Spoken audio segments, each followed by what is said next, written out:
Good afternoon, welcome to good health. ఈరోజు మనం varicose veins గురించి తెలుసుకుందాము.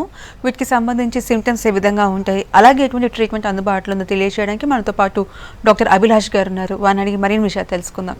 Hello doctor. Hello. So varicose veins అంటే ఏంటి, అసలు వారికోస్ వెయిన్స్ వస్తే ఎందుకు భయపడాలంటారు? వారికోస్ వెయిన్స్ అంటే బేసికలీ రక్తం సప్లైలో ప్రాబ్లం ఉన్నట్టు, కాళ్ళల్లో సర్క్యులేషన్ సరిగా అవ్వకుంటే ఈ ప్రాబ్లం వస్తుంది అనమాట. నార్మల్ బ్లడ్ సప్లై మనకి అర్థమైతే ఈ అబ్నార్మల్ బ్లడ్ సప్లై ఎందుకు ఓన్లీ కాళ్ళనే అవుతుంది, ఎందుకు చేతిలో తలలో అవ్వదు మనకి ఈజీలీ అర్థమవుతుంది.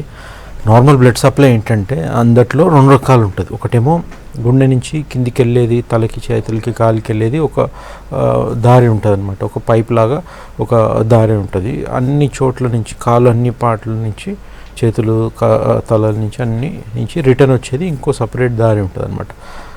ఈ రెండు దారిని, వెళ్ళే దారినేమో మనం ఆర్టరీస్ అంటాం, రిటర్న్ వచ్చే దారిని మనం వెయిన్స్ అంటాం. అంటే తెలుగులో దమన్లు సిరలు అంటారు. ఇది రక్తాన్ని తీసుకొచ్చే దారులు అనమాట. వెళ్ళే దారులు ఏంటంటే మంచి రక్తం ఉంటుంది, ఆక్సిజనేటెడ్ బ్లడ్ అంటాం. అంటే the air which we breathe, మనం పీల్చుకున్న గాలిలో ఆక్సిజన్, మన తిన్న పదార్థాల్లో గ్లూకోజ్, విటమిన్స్, మినరల్స్ ఈ మంచి ఈ రక్తంలో మిక్స్ అయిపోయి గుండె కంటిన్యూస్గా పంపింగ్ చేస్తూ ఉంటుంది కాబట్టి ఆగకుండా తలకి చేతులకి కాలికి ఈ ఆర్టరీస్ అనే దారి ద్వారా ఈ మంచి రక్తం అనేది పుష్ అయిపోతుంది. సపోజ్ కాళ్ళలోకి వెళ్ళింది అనుకోండి, డిఫరెంట్ కొమ్మల్లోకి వెళ్ళి కాలు అక్కడిక్కడ డిఫరెంట్ పార్ట్స్ ఆఫ్ ద బాడీకి సప్లై చేశాక బాడీ ఆ రక్తాన్ని వాడేసుకుంటుంది. సో ఒక్కసారి వాడేసుకున్నాక ఆ రక్తాన్ని మనం చెడు రక్తం అంటాం, సింపుల్గా అర్థమయ్యేలాగా. డీఆక్సిజనేటెడ్ బ్లడ్ అంటే ఆక్సిజన్ ఉండదు, ఆఫ్ కోర్స్ మిగతా పదార్థాలన్నీ కూడా ఉండవు దాంట్లో. సో ఈ చెడు రక్తం అనేది రిటర్న్ మళ్ళీ ఈ వెయిన్స్ అనే దారి ద్వారా ఇంకో దారి ద్వారా రిటర్న్ హార్ట్కి వెళ్ళాలన్నమాట, వెయిన్స్ ద్వారా. ఇప్పుడు యూజువల్లీ ఎవరికి తలలున్న వెయిన్స్లో కానీ చేతులున్న వెయిన్స్లో కానీ ప్రాబ్లమ్స్ రావు, ఎందుకంటే గుండె చాలా దగ్గరలో ఉంటుంది. గ్రావిటీకి అగేన్స్ట్ ట్రావెల్ చేయాల్సిన అవసరం ఉండదు కాబట్టి విత్ గ్రావిటీ కింద పడిపోతుంది, హార్ట్లోకి పడిపోయి మళ్ళీ లంగ్కి వెళ్ళి ప్యూరిఫై అవుతుంది. ఇప్పుడు ప్రాబ్లం అందరికి వచ్చేది కాళ్ళలో ఉన్న వెయిన్స్, ఎందుకంటే ఫస్ట్ థింగ్ కింద నుంచి పై దాకా ట్రావెల్ చేయాలి, గ్రావిటీకి అగేన్స్ట్ కష్టపడి పైకి వెళ్ళాలి, అదొకటి. సెకండ్ థింగ్, హార్ట్ లాగా పంపింగ్ మెకానిజం కాళ్ళలో లేదు, కంటిన్యూస్గా పంప్ చేసి ప్రెషర్ ఇవ్వడానికి. సో ఎలా కాంపన్సేట్ చేయాలి, ఎలా పైకి వెళ్ళాలి? అసలే వెయిన్స్ అంటే చాలా లూజ్గా ఎలాస్టిక్గా ఉంటాయి. సో దాంట్లో ఎలా ప్రెషర్ ఇవ్వాలి అంటే ఈ వెయిన్స్ చుట్టూ కండలు ఉంటాయి. కండరాలు మనం కదులుతుంటే, మోగుతుంటే, లేస్తుంటే, నడుస్తుంటే మన ఈ మజిల్ యాక్షన్ వల్లనే, ఈ కండరాలు స్క్వీజ్ అవ్వడం వల్లనే, ఆ టెన్షన్ వల్లనే మనం నడుస్తాం. సో ఈ కండలు అలా స్క్వీజ్ అయ్యేసరికి ఈ రక్తాన్ని కూడా ప్రెషర్ ఇచ్చేసి, ఈ వెయిన్ మీద ప్రెషర్ ఇచ్చేసి స్క్వీజ్ అయ్యి రక్తాన్ని పైకి పంపించేస్తుంది. ఇప్పుడు ఇంకో ప్రాబ్లం ఎక్కడొస్తుందంటే ఈ మజిల్ అనేది, కండలు అనేవి 1 సెకండ్, 2 సెకండ్లు, 5 సెకండ్లు సపోజ్ టెన్షన్ ఇస్తుంది అనుకోండి, తర్వాత 1 సెకండ్ అన్నా ఈ మజిల్ అనేది రిలాక్స్ అవ్వాలి, లేదా ఇంత కష్టపడి పైకి పంపించిన బ్లడ్ మళ్ళీ కింద పడిపోతుందని అక్కడికక్కడనే ఆపేయాలి అని చెప్పి కింద నుంచి పై దాకా కిటికీలాగా ఆపడానికి లెవెల్లో 1 వే నాన్ రిటర్న్ వాల్వ్స్ ఉంటాయి ఈ వెయిన్స్లో. సో రక్తం సపోజ్ స్క్వీజ్ అయ్యి ఇక్కడ దాకా వెళ్ళింది అనుకోండి, ఒక లెవెల్ దాకా, మజిల్ రిలాక్స్ అయిన నెక్స్ట్ మూమెంట్ అక్కడ ఉన్న వాల్వ్స్ ఇట్లా మూసుకొని రక్తానికి అక్కడ ఆపేస్తుంది. మళ్ళీ స్క్వీజ్ అయ్యి ఇంకో నెక్స్ట్ లెవెల్కి వెళ్ళింది అనుకోండి, అక్కడ ఇంకొక వాల్వ్ ఇలా మూసుకొని రక్తం కింద పడకుండా ఆపేస్తుంది. సో కింద నుంచి పై దాకా లెవెల్లో వాల్వ్ వలన స్టాప్ అండ్ గో యాక్షన్ లాగా పైకి వెళ్తుంది. వారికోస్ వెయిన్స్లో ఏమవుతుందంటే, మనం లెగ్లో అనాటమీ చూసుకుంటే మెయిన్ వెయిన్ ఒకటి ఉంటుంది, దానికి సపోర్ట్ చేసే సూపర్ఫిషియల్ వెయిన్స్ 2 సపరేట్ ఉంటాయి. మెయిన్ వెయిన్ లోపల ఉంటుంది కాబట్టి అది it is well surrounded by muscles, కాబట్టి ఇది చెడిపోయే అవకాశం చాలా తక్కువ అనమాట. ఈ సూపర్ఫిషియల్ వెయిన్స్ అంటే పేరుకు తగ్గట్టు మీద పోర్షన్లో ఉన్న వెయిన్స్ ఏమవుతాయంటే ఈజీ టు డ్యామేజ్, కాబట్టి రకరకాల కారణాల వలన డ్యామేజ్ అయిపోయి దాంట్లో ఉన్న వాల్వ్స్ అంతా డ్యామేజ్ అయిపోయి రక్తాన్ని సరిగా ఆపక పైకి వెళ్ళాల్సిన బ్లడ్ అంతా కింద పడడం మొదలెడుతుంది. దీనివల్ల రకరకాల సివియర్ ప్రాబ్లమ్స్ స్టార్ట్ అవుతాయి పేషెంట్స్కి. ఈ కండిషన్ని మనం వారికోస్ వెయిన్స్ అంటాం. ఓకే, కాల్ తీసుకుందాము. హలో మేడం, నమస్తే అండి, చెప్పండి, ప్రాబ్లం చెప్పండి. చెప్పండి అమ్మా. సార్ నమస్తే. సార్ నమస్తే, చెప్పండి. సార్ నాకు మ్యారేజ్ 6 years అవుతుంది సార్. బైపాస్ తీసుకుంటే వెరికోస్ వెయిన్స్ అని వచ్చింది సార్, గ్రేడ్ 3లో ఉంది సార్. ఓకే, కాళ్ళలో చెప్తున్నారా స్క్రోటంలోనా? స్క్రోటంలో సార్. ఓకే చెప్పండి. అయితే గ్రేడ్ 3లో ఉంది సార్, అది ఆపరేషన్ చేయించుకోవాలా లేకపోతే టాబ్లెట్స్? మీకు ఏమన్నా ఇబ్బంది ఏముంటుంది మీకు? టెస్టికల్ దగ్గర కొంచెం పెయిన్ వస్తుంది సార్. ఓకే, కౌంట్ కూడా 8 million ఉంది సార్, కౌంట్ తక్కువ ఉంది. ఓకే అండ్ ఓకే, మీకు వచ్చిన problem first of all varicose veins అన్నారు, వీళ్ళకి వచ్చిన ప్రాబ్లమ్ని వ్యారికోజ్ వెయిన్స్ అన్నారు. వ్యారికోజ్ సీల్ అంటారు, అంటే స్క్రోటంలో వచ్చేది, కాలర్లో వచ్చేది కాదు. దీనికి ట్రీట్మెంట్ లేజర్ ట్రీట్మెంట్ కాదు, కానీ ఇది కూడా మాలాంటి డాక్టర్సే చేస్తారు, ఒక ఇంటర్వెన్షన్ రేడియాలజిస్ట్ ట్రీట్ చేస్తారు. కాకపోతే ఇంతకుముందు వ్యారికోజ్ సీల్కి ఏంటంటే పాతకాలం సర్జరీ చేసేటోళ్ళు, ఇట్లా కోసి చెడిపోయిన వెయిన్స్ని లాగేసేటోళ్ళు. వ్యారికోజ్ సీల్ మేము ఏం చేస్తామంటే కొత్తగా ఎంబోలైజేషన్ అని వేరే మెథడ్ వచ్చింది, లేజర్ కాదు ఎంబోలైజేషన్, ఇది ఓన్లీ వ్యారికోజ్ సీల్కి. దాంట్లో ఏం చేస్తామంటే చిన్న సూది పెట్టి దాని నుంచి ఒక చిన్న ట్యూబ్ వేస్తాం ఈ చెడిపోయిన వెయిన్ దాకా, వేసి కాయిల్స్ కానీ గ్లూస్ కానీ చిన్న మెటీరియల్స్ ఉంటాయి, అది వేసి చెడిపోయిన వెయిన్ మొత్తాన్ని సీల్ చేసేస్తాం. ఇప్పుడు మనకి సర్జరీ మీద అడ్వాంటేజ్ ఎక్కడ వస్తుంది అంటే రెండు సేఫే, రెండు చిన్న ప్రొసీజర్సే, పెద్ద డిఫికల్టీ ఏమి ఉండకున్నా సరే పోస్ట్ ప్రొసీజర్ ఒక 6 months తర్వాత ఫాలోఅప్ అయితే స్పర్మ్ కౌంట్ పెరిగే ఛాన్స్ సర్జరీ వలన ఒక 30% ఉంటుంది, అండ్ ఈ ఎంబోలైజేషన్ వలన ఒక 50 to 60% ఉంటుంది. ఇది తెలియక చాలామంది డాక్టర్స్ రివర్స్ సజెస్ట్ చేస్తారు, ఎంబోలైజేషన్ ఫెయిల్ అవుతుంది సర్జరీ ఇది అవుతుంది. ఎందుకంటే ఎంబోలైజేషన్ చేసే డాక్టర్స్ ఇండియా వైడ్ చూసుకుంటే హార్డ్లీ 100 people ఉంటారు. సో చేసే వాళ్ళు తక్కువ కాబట్టి దీని గురించి పెద్ద అవగాహన ఉండదు డాక్టర్స్ కూడా. ఆబ్వియస్లీ ఎప్పుడైనా సరే embolisation is better than surgery, కాకపోతే it will be slightly more expensive than surgery. Anyways ఈ పేషెంట్కి గ్రేడ్ 3 ఉంది కాబట్టి అండ్ స్పర్మ్ కౌంట్ కూడా తగ్గింది కాబట్టి ఖచ్చితంగా ఎంబోలైజేషన్కి వెళ్తే బెటర్. ఓకే, నెక్స్ట్ కాల్ తీసుకుందాము. హలో. హలో, నమస్తే అండి. నమస్తే మేడం. చెప్పండి, ప్రాబ్లం చెప్పండి. చెప్పండి అమ్మా. నా పేరు కొంచెం శివకుమార్ సార్, మాది కొత్తగూడెం సార్. ఓకే సార్ ఇది నాకు left hand polio sir. Okay, అయితే ఆ కాల్కి ఏమైందంటే ఎల్ఎఫ్ జంక్షన్ అనేది జామ్ అయింది సార్. ఏంటమ్మా ఏంటిది? ఎల్ఎఫ్ జంక్షన్ అనేది జామ్ అయిందంట. అయితే దాన్ని నేను స్కాన్ చేయించినాను. ఏం స్కాన్ చేయించారు? 2 కాళ్ళు స్కాన్ చేసిండ్రు ఇక్కడ. ఏం స్కాన్ అమ్మా? సిటీ స్కానా, MRI, Doppler? MRI scan, Doppler, colour Doppler చేసిండ్రు. ఓకే, కలర్ డాప్లర్ చేసినప్పుడు ఈ ఎడమ కాలులో ఎల్ఎఫ్ జంక్షన్ అనేది జామ్ అయిందని చెప్పిండ్రు. ఎస్ఎఫ్జే జంక్షనా, ఎస్పీజే జంక్షనా? కరెక్ట్ చెప్పండి, మీరు రాంగ్ చెప్తున్నారు. ఎస్ఎఫ్జీ కాదు, అంటే చెడు రక్తము కింది నుంచి పైకి తీసుకపోతుంది కదా సార్. అదే అమ్మా, మీరు చెప్పిన పేరు తప్పు, కానీ దాని పేరు ఎస్ఎఫ్జే జంక్షన్. చెప్పండి, అయితే ఏంటి ప్రాబ్లం ఇప్పుడు?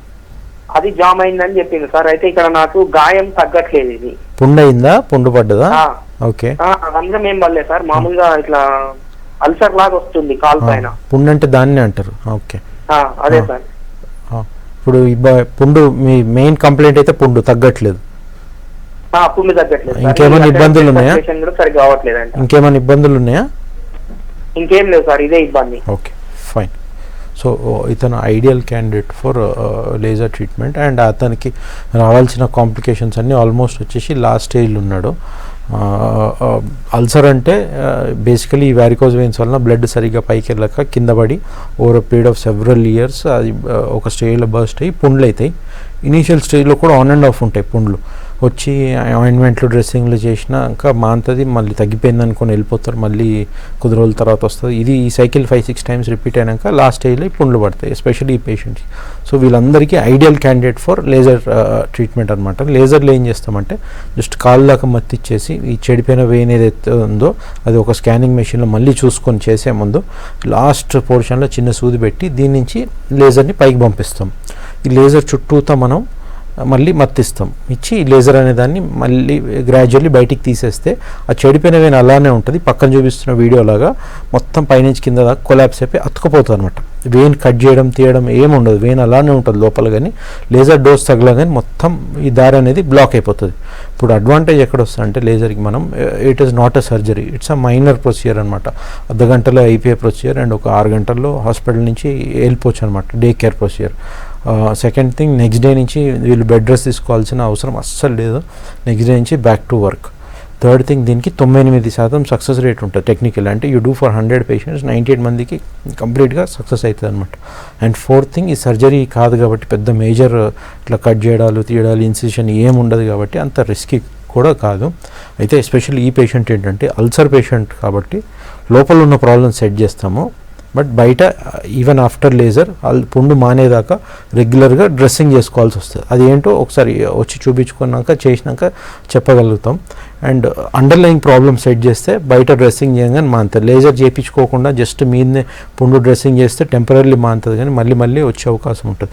సో ఇతను ఖచ్చితంగా వచ్చి ఒకసారి లేజర్ ట్రీట్మెంట్ చేయించుకొని దెన్ డ్రెస్సింగ్ చేయించుకుంటే మానే అవకాశం ఉంది. ఓకే, వైజాగ్ నుంచి కాలర్ ఉన్నారు. హలో హలో, నమస్తే అండి. నమస్తే మేడం. చెప్పండి, ప్రాబ్లం చెప్పండి. చెప్పండి అమ్మా. సార్ నేను వైజాగ్ నుంచి మాట్లాడుతున్నాను. చెప్పండి. సార్ సురేష్ బాబు అండి. ఓకే, చెప్పు సురేష్. సార్ నా రైట్ సైడ్ బెండింగ్ లోన ఫోల్డింగ్ ఇప్పుడు టీవీలో చూపిస్తున్నట్టు నెరో బెండ్ ఉందండి. ఓకే, అదే నెరో లాగా ఉబ్బుతున్నట్టు కనబడుతుందండి. ఓకే. అదే విధంగా మన కాలు పైన కూడా కొన్ని గ్రీన్ లేయర్స్ కనబడుతూ అవి చేయితో టచ్ చేస్తే హోల్ గా ఉండేటట్టు అనిపిస్తున్నాయి. ఓకే. ఇండివిజువల్ గా అయితే బ్లాక్ అవడం హోల్ అవడం ఏమీ లేదు. అది దీనికి ముందుగా చికిత్స చేసుకోవాలని అనుకుంటున్న టైంలో యాడ్ టీవీలో చూసాము. నాది వైజాగ్. ఓకే. దీన్ని నేను ఎక్కడ సంప్రదించాలి? ఓకే. అండ్ మీకు ఏమైనా సిమ్టమ్స్ ఉన్నాయండి? అంటే ఇదేనండి, ఇప్పుడు మీరు చూపిస్తున్నట్టు నరం అంతా ఉబ్బుతున్నట్టు ఒక నరం అలా ఫోల్డింగ్ అయ్యింది. Okay, fine. ఫస్ట్ థింగ్ ఏంటంటే వీళ్ళు ఏం చేయాలంటే నన్ను కన్సల్ట్ అవ్వాలంటే ఇక్కడ కనిపించే నెంబర్స్ కాల్ చేసి అపాయింట్మెంట్ తీసుకొని వచ్చి కలవండి.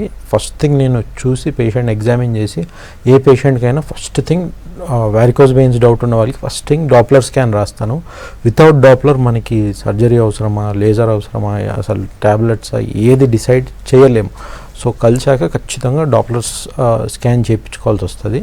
డాప్లర్ స్కాన్లో మనకి మీకు బయట గ్రాస్లీ విజిబుల్ ఉన్నా సరే కొన్నిసార్లు డాప్లర్లో తేడా రావచ్చు రిపోర్ట్స్. డాప్లర్ బట్టి వారికోస్ వెయిన్స్ ఉంటే ఖచ్చితంగా లేజర్ ట్రీట్మెంట్ చేద్దాం. ఓకే, కాకినాడ నుంచి కాలర్ ఉన్నారు. హలో హలో, ప్రసాద్ గారు నమస్తే అండి. నమస్తే అండి. చెప్పండి, ప్రాబ్లం చెప్పండి. చెప్పండి ప్రసాద్. అది వెరికోస్ వెయిన్స్ కంప్లైంట్ ఉంది సార్. ఓకే. నాకు లెఫ్ట్ సైడ్ వెయిన్ కొంచెం ఉప్పు అనిపించింది సార్. ఓకే. ఏంటమ్మా మళ్ళీ చెప్తారా, కొంచెం క్లియర్ లేదు సార్. ఇది నేను స్టాండింగ్ పొజిషన్ లో ఉన్నప్పుడు వెయిన్ ఒకటి మన తొడ మీద అలా ఉబ్బుతుంది నరం మీద. ఓకే. అది కొంచెం ఎబ్బెట్టుగా ఉంటుంది, ఎవరన్నా చూసినా అసహ్యంగా ఉంటుంది. అది కొంచెం అంటే ఎక్కువ స్టాండింగ్ ఉన్నా నాకు కొంచెం కాళ్ళు లాగడం చేయడం వస్తుంది సార్. ఓకే. యాక్చువల్లీ ఇక్కడ కాకినాడ డాక్టర్ గారు చూపిస్తే ఆయన అన్నారు దీనికి లేటెస్ట్ టెక్నాలజీ ఇంజక్షన్ ఏదో వచ్చింది, ఇంజక్షన్ చేస్తే కంట్రోల్ అయిపోద్ది అని చెప్తున్నారు సార్. ఓకే. అది ఇంజక్షన్ చేస్తే కంట్రోల్ అవుతా, సర్జరీ చేయించాలా? కాళ్ళకి ఏమైనా స్కాన్ అయిందా సార్? కాళ్ళకి ఏమైనా స్కానింగ్ చేయించారా? కాళ్ళు అది చేయించారు సార్, డాప్లర్ స్కాన్ చేయించాను. దాంట్లో వారికోస్ వెయిన్స్ అని తేలిందా? అవును సార్, అది వెరికోస్ వెయిన్స్ కంప్లైంట్ ఉంది అది అన్నారు సార్ డాక్టర్ గారు. Okay, fine. So A type of treatment చేసుకోవాలని మీ డౌట్? అవును సార్, అది అంటే యాక్చువల్లీ అంటే ఇక్కడ కాకినాడలో ఫేమస్ వాగ్రావు గారు ఉన్నారండి. ఆయన దీని గురించి ఆల్రెడీ లేటెస్ట్ టెక్నాలజీ మీద ఇంజక్షన్ తెచ్చాను, జాస్తి కంట్రోల్ అయిపోతుంది, సర్జరీ చేయించినా మీకు రిపీట్ అవుతుంది, మీకు చేయించడం వేస్ట్, సర్జరీ చేయించినా ఆల్మోస్ట్ మీకు 1 lakh అవుతుంది ఖర్చు, 5,000 లో అయిపోతుంది అని అంటున్నారు సార్. అది ఇంజక్షన్ చేసుకోవడం బెటరా సర్జరీ అని సార్ మాట్లాడుతున్నారు sir. First of all logically ఒకటి ఆలోచించాలి, ఎక్కువ ఖర్చు ఒకటి ఎందుకు అవుతుంది, ఇంకోటి తక్కువ ఖర్చు ఎందుకు అవుతుంది. తక్కువ అయ్యి హై రిజల్ట్ వచ్చే అవకాశం ఉండదు, అది ఇట్స్ రాంగ్ నోషన్ అది. సెకండ్ థింగ్, మీరు ఆల్రెడీ డయాగ్నోస్ అయ్యారు కాబట్టి రెండు ఇచ్చిన ఇన్ఫర్మేషన్స్ రాంగే. సర్జరీ కాదు, ఫోమ్ కాదు, laser is the best possible treatment. ఇది మీరు ఇంటర్నెట్లో కానీ మెడికల్ లిటరేచర్లో కానీ ఎక్కడన్నా చదివి కంపేర్ చేసుకోవచ్చు. సర్జరీకి వచ్చే ప్రాబ్లం ఏంటంటే first thing it's a very old technique, cut చేసి తీయాల్సి వస్తుంది కాబట్టి ఇన్సిషన్, ఆ సర్జరీకి ఉన్న రిస్క్ ఇవన్నీ ఉంటాయి. And second thing, best surgeon చేసినా సరే సర్జన్ ఫాల్ట్ కానీ ఆ procedure it self outdated procedure కాబట్టి ఒక 50 to 60% సక్సెస్ అయ్యే ఛాన్స్ ఉంటుంది. అంటే 30, 40, 50% మళ్ళీ వచ్చే అవకాశం ఉంటుంది. ఆ నెక్స్ట్ స్టేజ్లో మీ ఇందాక పేషెంట్ చెప్పినట్టు ఆ మందేస్తామని స్టార్ట్ అయింది. దీన్ని ఫోమ్స్ క్లియోథెరపీ అంటారు. గుర్తుపెట్టుకోవాల్సింది ఏంటంటే ఫోమ్ స్క్లియోథెరపీ మీకు ఇనీషియల్లీ చీప్ అని చెప్తారు, కానీ ఎందుకంటే ఆ మెడిసిన్ పెద్ద ఎక్స్పెన్సివ్ కాదు కాబట్టి ఇది ఓన్లీ చిన్న కొమ్మలకి వర్క్ అవుతుంది. వారికోజ్ వెయిన్స్ అనేది ఒక మెయిన్ సూపర్ఫిషియల్ వెయిన్ అనేది డ్యామేజ్ అవుతుంది. అది చిన్న మంది ఇస్తే సీల్ చేస్తే రిపేర్ అయ్యే ఛాన్స్ ఉండదు, మళ్ళీ ఓపెన్ అయ్యే ఛాన్స్ ఉంటుంది. సో ఫోమ్ స్క్లియోథెరపీ ఈ మెయిన్ వెయిన్కి జిఎస్వికి ట్రీట్మెంట్ చేసే సక్సెస్ రేట్ సర్జరీ అంత కూడా ఉండదు, అలాంటిది చేపించుకోకూడదు. First final and best solution ఎప్పుడైనా లేజర్ ట్రీట్మెంట్. లేజర్కి ఏంటంటే 98% సక్సెస్ రేట్ ఉంటుంది. లేజర్లో ఈ మెయిన్ వెయిన్ అనేది క్లోజ్ చేస్తాం, అండ్ అదే సిట్టింగ్లో మేము లేజర్ చేశాక ఆ చిన్న కొమ్మలకి అదే ఫోమ్ స్క్లియోథెరపీ మేము కూడా చేస్తాం. కాకపోతే మెయిన్ బ్రాంచ్ మనం లేజర్తోనే క్లోజ్ చేయాలి, అప్పుడే మీకు 98% సక్సెస్ రేట్ ఉంటుంది. సో మీరు కాస్ట్ ఆలోచించి ఇదేదో చీప్లు అయిపోతుందని ఫోమ్ స్క్లియోథెరపీ చేస్తే మీరే హెల్త్ స్పాయిల్ చేసుకున్నట్టు అవుతారు, రిపీటెడ్లీ చేయించుకోవాల్సి వస్తుంది. Then after 4-5 sessions you'll realise money waste అయిపోయింది, రిజల్ట్ రాలేదు, కాలంతా over period of several months ఇబ్బందిలో పడ్డామని. సో ఇదేవి చేయించుకోకండి, better you always go for laser treatment. Okay, Karimnagar నుంచి కాలర్ ఉన్నారు. హలో మేడం, నమస్కారం మేడం. నమస్తే అండి, చెప్పండి. సార్ మేము కాలుకు సర్జరీ చేయించడం సార్, వేరుకోసది మళ్ళీ వాపస్ వస్తుంది. ఓకే, ఎప్పుడు ఏం చేయించారు? ఎక్కడ ఏం చేయించారు? ట్రీట్మెంట్ చేసినాం పంజగుట్టలో. ఓకే, మళ్ళీ కాలు వాపస్ వస్తుంది, వేరుకోసది. ఎప్పుడు ఎన్ని రోజులు అయింది చేయించి? ఎన్ని రోజులు అయింది చేయించి? 6 months అవుతుంది sir. Okay, fine. First thing ఏంటో ఎవరు లేజర్ చేశారో తెలియదు కాబట్టి చూడాల్సి వస్తుంది. మనం పోస్ట్ సర్జరీ అయినా పోస్ట్ లేజర్ అయినా అందరికీ మళ్ళీ డాప్లర్ స్కాన్ చేయాల్సి వస్తుంది. ఎంతవరకు వెయిన్ మిగిలిపోయిందని, ఎందుకు ఫెయిల్ అయింది చూడాల్సి వస్తుంది. ప్రాపర్లీ ట్రైన్ అయిన వాళ్ళు లేజర్ ట్రీట్మెంట్ చేస్తే సక్సెస్ అయ్యే ఛాన్స్ 98% ఉంటుంది. అంటే ఓన్లీ 2% ఫెయిల్ అయ్యే ఛాన్స్ ఉంటుంది. ఈవెన్ ఆఫ్టర్ లేజర్ కొంతమందికి 2% మందికి ఈ సిమ్టమ్స్ రికవర్ అయితే స్కాన్లు ఏదైనా చిన్న కొమ్మలు ఉంటే దాంట్లో సూది పెట్టి మంది వేయచ్చు, అప్పుడు మేజర్ ప్రాబ్లమ్స్ అన్నీ సెట్ అయిపోతాయి. బట్ ఓవరాల్ గుర్తుపెట్టుకోవాల్సింది ఏంటంటే లేజర్ చేసినాక కూడా లేదా ఏది చేసినా సరే 80 to 95% ఆఫ్ ద ప్రాబ్లమ్స్ తగ్గిపోతాయి. ఒక 5%, 10% ఈ మైల్డ్ స్వెల్లింగ్ కానీ మైల్డ్ ఇచ్చింగ్ కానీ మొద్దు బారడం కానీ ఎప్పటికీ ఉంటుంది. కంప్లీట్గా నార్మల్ లెగ్ అయ్యే అవకాశం ఎప్పటికీ ఉండదు. 95% దాకా లెగ్ ఆల్మోస్ట్ నార్మల్ అయిపోతుంది. సో తనకి ఎలా జరిగింది, అసలు పోస్ట్ లేజర్ ఎలా ఉంది చూడాలంటే డాప్లర్ స్కాన్ చేయించుకొని ఒకసారి చూపిస్తే బెటర్ నాకు. ఓకే డాక్టర్, సో ఇందాక కాలర్స్ చూసుకుంటే ఒకరికేమో జస్ట్ అల్సర్స్ ఫామ్ అయ్యి, ఇంకొకరికేమో స్వెల్లింగ్ అయింది వెయిన్స్. సో సిమ్టమ్స్ ఏ విధంగా ఉంటాయి అంటే స్టేజెస్ వైజ్గా సిమ్టమ్స్ మారుతూ ఉంటాయి అంటారా? వారికోజ్ వెయిన్స్ అనేది అది మీరు అన్నట్టు స్టేజెస్ వైజే పెరుగుతుంది, అండ్ దాన్ని బట్టి సిమ్టమ్స్ కూడా వస్తాయి. 6 స్టేజెస్గా దీన్ని క్లాసిఫై చేస్తాం మేము. ఇనీషియల్ స్టేజ్లో ఏంటంటే అంత సిమ్టమాటిక్ ఏముండదు, కాస్మెటిక్ ప్రాబ్లం లాగానే ప్రజెంట్ అయితే. ఫస్ట్ ఒక కాలర్ చెప్పినట్టు పెద్ద సిమ్టమ్స్ లేవు, జస్ట్ ఇట్లా గ్రీన్గా ఉన్నాయని. దట్ ఈస్ ఇనీషియల్ స్టేజ్లో ఏంటంటే స్పైడర్ వెయిన్స్ కానీ రెటికులర్ వెయిన్స్ అంటాం దీన్ని. అంటే ఒక స్పైడర్ వెబ్లా కానీ ఇట్లా దొడ్డ గ్రీన్గా కనిపిస్తాయి. పెద్ద సిమ్టమ్స్ ఏముండవు, మైల్డ్ ఇచ్చింగ్ ఉండొచ్చు, ఉండకపోవచ్చు. This is at best cosmetic problem. ఈ స్టేజ్లో కూడా కాస్మెటిక్ రీజన్స్కి ట్రీట్ చేయొచ్చు, కానీ that is a different type of laser treatment, not the actual EVLT అనే ప్రొసీజర్ ఈ స్టేజ్లో చేయము. సెకండ్ స్టేజ్ నుంచి వి స్టార్ట్ ట్రీటింగ్ అనమాట. Second stage is the proper varicose vein stage. ఇక్కడ నుంచి సిమ్టమ్స్ మొదలవుతాయి, ఇక్కడ నుంచి మెయిన్ వాల్వ్ అనేది బాగా డ్యామేజ్ అవ్వడం మొదలెడుతుంది. సో ఆ బ్లడ్ కింద పడడం స్టార్ట్ అవుతుంది కాబట్టి ఆ వెయిన్ ఉబ్బడం, దాన్ని బట్టి పెయిన్ రావడం లేదా స్వెల్లింగ్ రావడం, ఇట్లా కాళ్ళు లాగేస్తున్నట్టు, సూదులతో పొడుస్తున్నట్టు రకరకాలుగా ప్రాబ్లమ్స్ వస్తుంది. హెవీనెస్, టైర్డ్నెస్, పడుకొని లేసేప్పటికీ బాగుంటుంది, ఫుల్ డే వర్క్ చేసేసరికి ఏదో అన్కంఫర్టబుల్ ఫీలింగ్ లెగ్లో, టైర్డ్ లెగ్స్ అంటాం, ఇచ్చిగా ఉంటుంది. థర్డ్ స్టేజ్ వచ్చేసరికి స్వెల్లింగ్ వస్తుంది అనమాట. ఇందాక పేషెంట్ చెప్పినట్టు కాలంతా స్వెల్లింగ్ వచ్చేసి కింద నుంచి పైదాకా రెడ్డిష్నెస్ రావచ్చు, ఫీవర్స్ రావచ్చు. ఈ స్టేజ్లో కొంతమందికి రాంగ్ డయాగ్నోస్ చేస్తారు బోధకాలని. ఫోర్త్ స్టేజ్లో మనం లైపోడర్మటోస్క్లెరోసిస్ అంటాం. ఈ స్టేజ్ ఏంటంటే స్కిన్ చిన్న నల్ల మచ్చల్లాగా స్టార్ట్ అయ్యి కింద నుంచి పైదాకా ఈ నల్లదనం అంతా గ్రాడ్యువల్లీ స్ప్రెడ్ అయ్యి స్కిన్ అనేది హార్డ్గా అయిపోతుంది. సో ఇవన్నీ ఎక్స్పెక్టెడ్ ప్రాబ్లమ్స్ 4th స్టేజ్ దాకా. 5th స్టేజ్ వచ్చేసరికి మనకి మేజర్ ఇష్యూస్ స్టార్ట్ అవుతుంది. ఇది on and of ulceration stage. అంటే బ్లడ్ కింద పడి ఆ ప్రెషర్ ఉండి మనకి ఏదైనా దెబ్బ తాకితే ఇన్స్టెంట్లీ ఈ పగిలి బ్లీడింగ్ అయ్యి పుండ్ అవ్వడం, లేదా స్పాంటేనియస్గా కూడా వితౌట్ ఎనీ రీజన్ పగిలి పుండ్ అవ్వడం స్టార్ట్ అవుతుంది అనమాట. ఈ స్టేజ్లో ఏంటంటే యాంటీబయాటిక్స్ డ్రెస్సింగ్లు చేయంగానే అగ్రెసివ్గా పుండ్ అనేది మానుతుంది, తగ్గిపోయింది ఇంకా అవసరం లేదు ట్రీట్మెంట్ అని వెళ్ళిపోతారు. కొద్ది వారాలు కొద్ది నెలలకి మళ్ళీ అదే స్పాట్లో లేదా ఇంకొక స్పాట్లో ఈ ప్రాబ్లమ్స్ రావచ్చు. ఇలా ఈ సైకిల్ కూడా 5-6 టైమ్స్ అయినాక 6th అండ్ ఫైనల్ స్టేజ్లో నాన్ హీలింగ్ అల్సర్ స్టేజ్ అంటారు. అంటే ఈ స్టేజ్లో పుండ్ వచ్చి మానదనమాట. మీరు ఇప్పుడు ఎంత డ్రెస్సింగ్ చేసినా ఏం చేసినా మానే అవకాశం ఉండదు. మోస్ట్ ఆఫ్ ద పేషెంట్ ఎంత చెప్పినా ఈ స్టేజ్ దాకా తెచ్చుకొని తర్వాత మానట్లేదు అని ఫీల్ అవుతారు. This is the expected problem. Rare complications ఏంటంటే దీనివల్ల ఒకటేమో రిపీటెడ్ ఫీవర్స్ 6th స్టేజ్లో, ఇంకోటేమో రేర్లీ ఒక 100లో ఒకరికి పురుగుల ఇన్ఫెక్షన్, మ్యాగట్ ఇన్ఫెక్షన్ వచ్చే అవకాశం ఉంటుంది. రేర్ అనుకోండి, బట్ స్టిల్ ఇలాంటి కేసెస్ చూస్తాం. సో ఇవన్నీ expected problems with varicose veins. So ఇప్పుడు ఏ స్టేజ్లో పెయిన్ ఎక్కువగా ఉంటుందంటారు? 2nd స్టేజ్ నుంచి అయితే పెయిన్ స్టార్ట్ అవుతుంది. ప్లస్ అందరు పేషెంట్స్కి పెయిన్ ఉండాలని రూల్ ఏం లేదు. Mix and match of symptoms. కొంతమంది పేషెంట్స్ చూస్తే మనం సేమ్ పేషెంట్కి 2 కాళ్ళకి వారికోస్ వెయిన్స్ ఉంటాయి, బట్ డిఫరెంట్ స్టేజెస్లో ఉంటాయి. ఒక కాలుకి పెయిన్ అని చెప్తారు, ఇంకో కాలుకి స్వెల్లింగ్ కానీ ఇచ్చింగ్ అని చెప్తారు. అట్లా రకరకాలు చెప్తారు. Mix and match.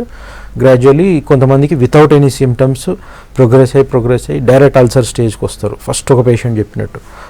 సో ఇట్లా రకరకాల సిమ్టమ్స్ ఉంటాయి. ఫిక్స్డ్ ఇదైతే లేదు దీనికి. ఓకే, నెక్స్ట్ కాల్ తీసుకుందాము. హలో. హలో, నమస్తే అండి. నమస్కారం అండి. మాది వరంగల్ అండి. ఓకే, చెప్పండి, ప్రాబ్లం చెప్పండి. అమ్మా. మాది నాకు ఎడమకాలుకు కింద గుత్తులో నల్లగా వచ్చేసి పురుగులు అవుతున్నాయి సార్. ఓకే. అది పురుగులు అవి పెద్దగా అది బ్లడ్ కూడా నలుపు వస్తుంది సార్. ఓకే.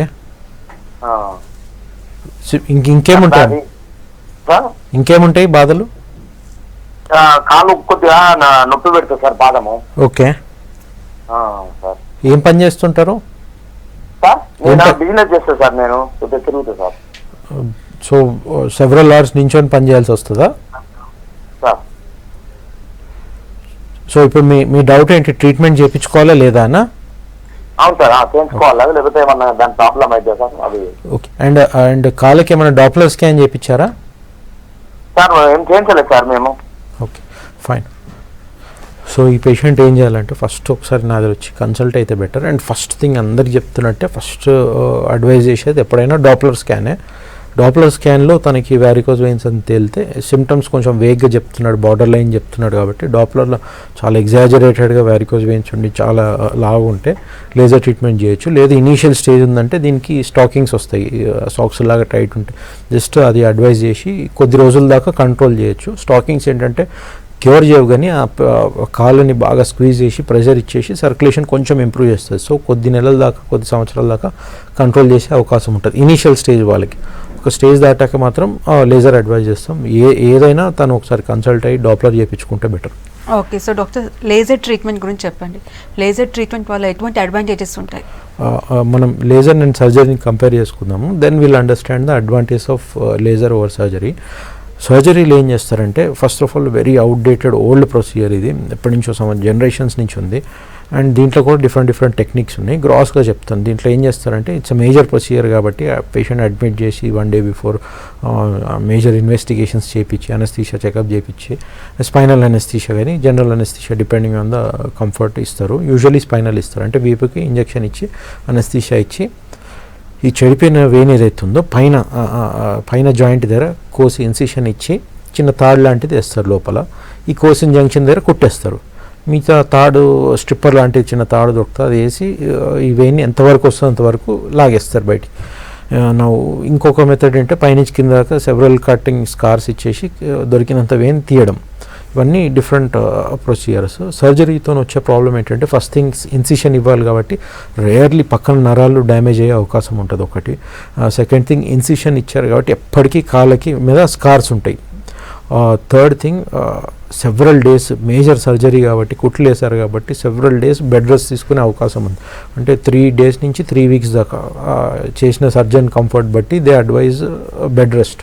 ఇవన్నీ పక్కన పెట్టినా మేజర్ ప్రాబ్లం ఎక్కడొచ్చేదంటే సర్జరీకి it has 50 to 60% success rate. అంటే 40 to 50%, ఆల్మోస్ట్ 50%. మళ్ళీ ప్రతి ఇద్దరిలో ఒకరికి రిపీటెడ్లీ వచ్చే అవకాశం సర్జరీలో వచ్చేది. సో రిపీటెడ్లీ ఫెయిల్ అవుతుందని నెక్స్ట్ స్టేజ్లో ఇంకొక పేషెంట్ అడిగినట్టు ఆ సూది పెట్టి మందేస్తే సెట్ అవుతుందని ఆ ప్రొసీజర్ ఫ్యూ ఇయర్స్ దాకా ట్రై చేస్తారు. అది కూడా ఫెయిల్ అయ్యేదని ఫైనలీ ట్రయల్స్ వస్తుంటే ఇంకా లాస్ట్ అండ్ ఫైనల్ స్టేజ్లో లేజర్ ఇన్వెంట్ అయింది. లేజర్లో ఏం చేస్తామంటే మనం కాళ్ళ దాకా మత్తిచ్చేస్తాం. ఇట్స్ డే కేర్ ప్రొసీజర్ కాబట్టి పేషెంట్ని అడ్మిట్ చేసి మార్నింగ్ డైరెక్ట్ తీసేసుకొని ఫ్యూ ఇన్వెస్టిగేషన్స్ చేపించేసాక జస్ట్ కాళ్ళ దాకా మత్తిచ్చేసి ఈ చెడిపోయినవన్నీ మళ్ళీ ఒకసారి స్కాన్ చేసుకుంటాం కరెక్టేనా కాదా అని. సో ఇది ఒక మేజర్ అడ్వాంటేజ్ అనమాట. ఎందుకంటే ఇంటర్వెన్షనల్ రేడియాలజిస్ట్ చేస్తుంటే వెయిన్ మొత్తం చూసుకుంటారు, బయట ఇచ్చిన రిపోర్ట్ కాకుండా మేము ఓన్ మళ్ళీ ఒకసారి చూసుకుంటే సక్సెస్ ఇచ్చే ఛాన్స్ ఎక్కువ ఉంటుంది. కాబట్టి మొత్తం వెయిన్ మళ్ళీ మ్యాప్ చేసుకొని ఈ చెడిపోయిన వెయిన్ అంతా ఒకసారి చూసుకొని ఈ లాస్ట్ పోర్షన్ వెయిన్ ఏదైతే ఉందో అక్కడి నుంచి చిన్న సూది పెట్టి దాని నుంచి లేజర్ పైకి పంపిస్తాం కింద నుంచి. మళ్ళీ స్కాన్ మెషిన్లో చూసుకుంటాం ఈ లేజర్ మొత్తం వెయిన్ దాకా వెళ్ళిందా లేదా పై దాకా. అండ్ ఈ లేజర్ వైర్ చుట్టూ మళ్ళీ మత్తిస్తాం కింద నుంచి పై దాకా. మత్తించుకుంటా పైదాకా వస్తాం. ఇచ్చేసి లేజర్ ఆన్ చేసి పైనుంచి ఒక ఫిక్స్డ్ డోస్తో పైనుంచి కింద దాకా ఈ లేజర్ వైర్ని తీసేస్తాం బయటికి. సో లేజర్ ఏం చేస్తుంది, ఆ చెడిపోయిన వెయిన్ని పైనుంచి కింద దాకా ఒక ఫిక్స్డ్ డోస్ మొత్తం ఎనర్జీ సప్లై చేస్తుంది ఈ చెడిపోయిన వెయిన్కి. సో ఆ డోస్ తగలంగానే వెయిన్ ఏమవుతుంది, కొలాప్స్ అయిపోతుంది. సో కట్ చేయడం తీయడం ఏముండదు, ఆ వెయిన్ అలానే ఉంటుంది లోపల, కొలాప్స్ అయిపోయి అతుకపోతుంది. ఇంకా సర్క్యులేషన్ ఏమవ్వాలి, లోపల ఉన్న మెయిన్ వెయిన్ నుంచి వెళ్ళిపోతుంది సర్క్యులేషన్. ఇప్పుడు లేజర్కి అడ్వాంటేజ్ ఎక్కడ వస్తుంది అంటే ఇందాక చెప్పినట్టు ఒక ఇంటర్వెన్షనల్ రేడియాలజిస్ట్ చేస్తారు కాబట్టి వెయిన్ ఎక్కడ వదిలే ఛాన్స్ ఉండదు. స్కాన్ మెషిన్లో చూసుకొని చేస్తాం కాబట్టి మొత్తం వెయిన్ని యాబ్లేట్ చేస్తాం. సో కంప్లీట్ వెయిన్ అనేది బ్లాక్ అవుతుంది. అదొక advantage. Second thing, it's a day care procedure అయిన కపుల్ ఆఫ్ అవర్స్లో లేచి నడిపించి పేషెంట్ని వెళ్ళిపోమంటాం. అండ్ అదొక advantage. Third thing, next day నుంచి బెడ్ రెస్ట్ అస్సలు అడ్వైజ్ చేయం. నెక్స్ట్ డే నుంచి ఈ బ్యాక్ టు వర్క్ మళ్ళీ పనులు చేసుకోవచ్చు. And fourth thing, it has 98.1% success rate. అంటే 100 మందికి చేస్తే 98 మందికి కంప్లీట్గా సక్సెస్ అయ్యే ఛాన్స్ ఉంటుంది. అండ్ ఫోర్త్ థింగ్, ఈ సర్జరీ కాదు కాబట్టి సర్జరీ కింద చెప్పినట్టు ఆ మేజర్ కాంప్లికేషన్స్ కానీ స్కార్స్ కానీ బెడ్ రెస్ట్ కానీ ఇవన్నీ ఏం అవసరం ఉండదు. It will be almost as if ఏం జరగనట్టే ఉంటుంది. నెక్స్ట్ డే నుంచి నార్మల్ ఉంటుంది. ఇవన్నీ అడ్వాంటేజెస్. ఓకే డాక్టర్, సో ఓవరాల్గా వారికోస్ వెయిన్స్కి సంబంధించి వెన్ కంపేర్ టు సర్జరీ లేజర్కి చాలా అడ్వాంటేజెస్ ఉన్నాయని చెప్తున్నారు. థ్యాంక్ యూ సో మచ్ అండి. ఇది వాళ్ళ good health. Keep watching V6 news.